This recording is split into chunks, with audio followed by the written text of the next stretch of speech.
Hello दोस्तों, आज मैं आप सबके बीच एक ऐसी घटना लेकर आया हूँ, एक ऐसी हॉरर स्टोरीज लेकर आया हूँ जिसे सुनने के बाद आपको सच में डर का एहसास होगा।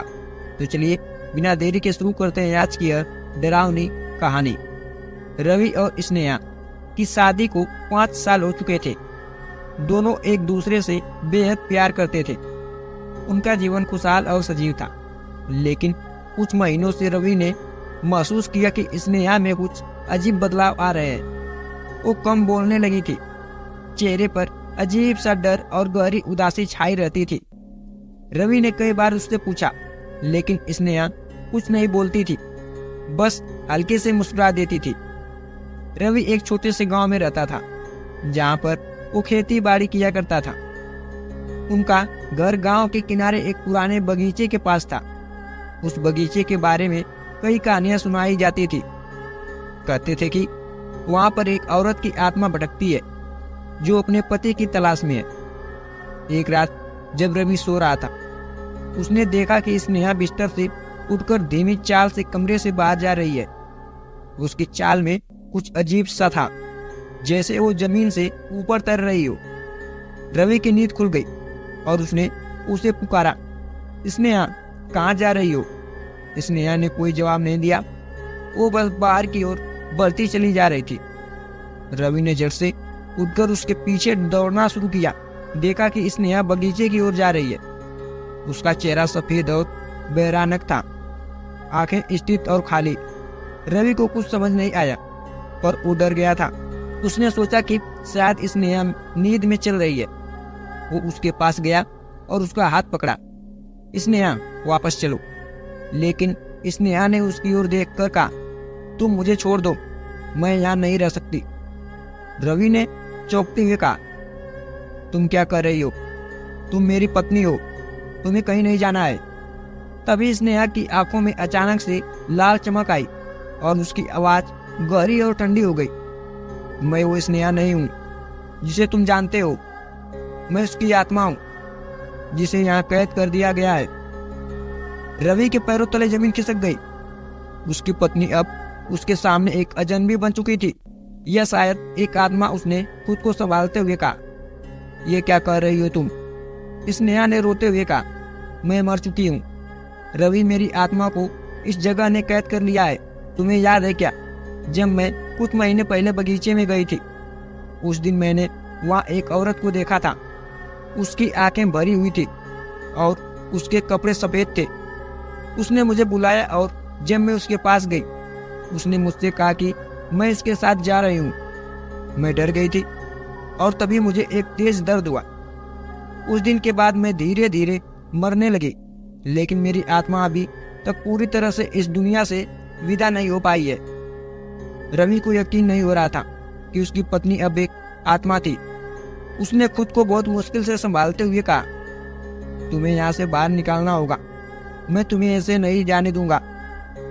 स्नेहा ने धीरे से कहा, अब कुछ नहीं हो सकता, मुझे इस बगीचे में रहना है, ये मेरी किस्मत में है। लेकिन तुम मुझे भूल जाओ और अपनी जिंदगी को आगे बढ़ाओ। रवि की आंखों में आंसू आ गए। उसने उसे कसकर पकड़ लिया और कहा, मैं तुम्हें छोड़ नहीं सकता, तुम मेरी हो और हमेशा रहोगी। हमने साथ रहने की कसमें खाई है। स्नेहा ने उसकी ओर देखा। उसकी आंखों में हल्की मुस्कान थी। अगर तुम मुझसे प्यार करते हो तो मुझे मुक्त कर दो। रवि ने सिर हिलाते हुए कहा, कैसे? स्नेहा ने कहा, तुम्हें उस पुरानी औरत से मिलना होगा जो गांव के दूसरी ओर रहती है। वो जानती है कि इस आत्मा को कैसे मुक्त किया जा सकता है। रवि ने बिना देर किए उसी रात उस औरत के घर जाने का फैसला किया। वो औरत गांव के एक तांत्रिक के नाम से जानी जाती थी। लोग उसे दूर दूर से मिलने आते थे, खासकर जब उन्हें किसी आत्मा या भूत का सामना करना पड़ता था। जब रवि तांत्रिक के पास पहुंचा तो उसने देखा कि वो औरत पहले से ही उसका इंतजार कर रही थी। उसकी आंखों में एक अजीब सी चमक थी।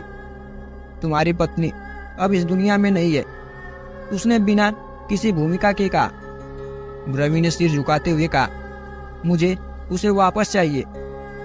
तांत्रिक ने गंभीरता से कहा, वापस लाना संभव नहीं है, लेकिन उसकी आत्मा को शांति दे सकते हो। तुम्हें उस आत्मा का सामना करना होगा जिसने तुम्हारी पत्नी को कैद किया है। रवि ने हाथ जुटाते हुए कहा, मैं क्या कर सकता हूँ? तांत्रिक ने एक काले धागे और एक विशेष मंत्र दिए। इस धागे को अपने गले में बांध लो और जब तुम्हारी पत्नी की आत्मा फिर से प्रकट हो तो इस मंत्र का उच्चारण करना, लेकिन याद रखना इस प्रक्रिया में बहुत जोखिम है। अगर तुम एक बार भी चुके तो तुम भी हमेशा के लिए खो सकते हो। रवि ने तांत्रिक का धन्यवाद किया और वापस घर की ओर चल पड़ा। रात गहरी हो चुकी थी और आकाश में सिर्फ चांद की हल्की रोशनी थी।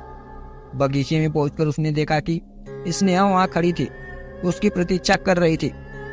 रवि ने बिना किसी डर के मंत्र का उच्चारण करना शुरू कर दिया। जैसे जैसे उसने मंत्र पढ़ा, स्नेहा की आत्मा हिलने लगी, उसकी आंखों से आंसू बहने लगे और उसने रवि से कहा, धन्यवाद। तभी बगीचे के अंदर से एक भयानक चीख सुनाई दी। वो वही औरत थी जिसने स्नेहा को कैद किया था। उसकी आत्मा हवा में घूमती हुई आई और रवि पर हमला करने लगी। रवि ने अपनी आंखें बंद कर ली और मंत्र को जोर से पढ़ता रहा।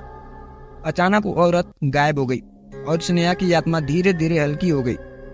आखिरी बार स्नेहा ने रवि की ओर देखा और मुस्कुराई और बोला, धन्यवाद, अब मैं मुक्त हूँ। और वो हमेशा के लिए गायब हो गई। रवि वही घुटनों पर गिर पड़ा। उसकी पत्नी अब इस दुनिया में नहीं थी, लेकिन उसकी आत्मा को अब शांति मिल चुकी थी। इसके लिए वही बहुत था।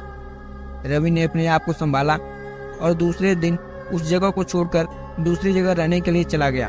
तो दोस्तों, इसी के साथ यह कहानी अब यहीं पर समाप्त होती है। ये छोटी सी कहानी, ये छोटी सी हॉरर स्टोरी अगर आप सबको पसंद आई हो तो प्लीज़ वीडियो को लाइक, चैनल को सब्सक्राइब जरूर करें। तो चलिए मिलता है एक ऐसी कहानी के साथ नेक्स्ट वीडियो में। तब तक के लिए आप सभी का धन्यवाद।